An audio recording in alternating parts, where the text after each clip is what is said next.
राज्य को फेरी कोरोना भूताणु जड़े व्यक्ति कोविड पॉजिटिव चिन्हट होगा पर स्वास्थ्य विभाग सजग पुणी फेरिला कोरोना 3 वर्षर व्यवधान पर राज्य में जड़े आक्रांत चिन्हट आक्रांत जनक जड़े वरिष्ठ नागरिक होता बेले से एकाधिक रोग पीड़ित एवं से क्वारंटाइन अच्छे राजधानी एक घरोई हस्पिटाल होती चिकित्सित सेपटे यह खबर आसवा पर तत्पर हो उठी स्वास्थ्य विभाग वरिष्ठ अधिकारी स्वास्थ्य निर्देशक और जनस्वास्थ्य निर्देशकों बैठक पर जड़े कोरोना आक्रांत चिन्हट होता स्वास्थ्य विभाग कोरोनार यह भारिएंट माइल्ड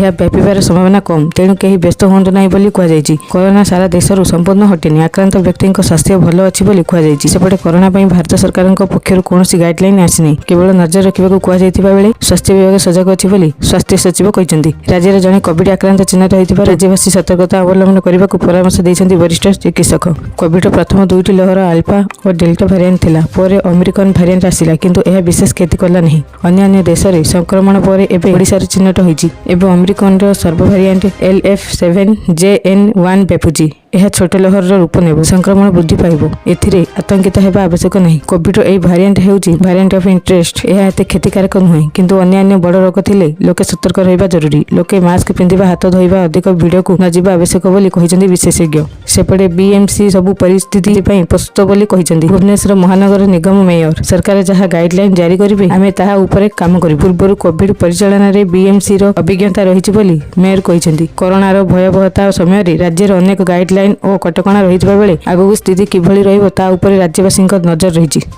आगो को यही गुरुत्वपूर्ण खबर बा अधिक सूचना पाई आम सहित जोड़ी होई रुहंतु चैनल को एबे ही सब्सक्राइब करी पाखरे थिबा बेल आइकन को दबाई ऑल नोटिफिकेशन ऊपर ऑन करी रखंतु जहा फल रे जेबे भी जेकोसी लेटेस्ट ब्रेकिंग न्यूज आपण माने आम चैनल माध्यम रे सर्वप्रथमे देखि परिबे।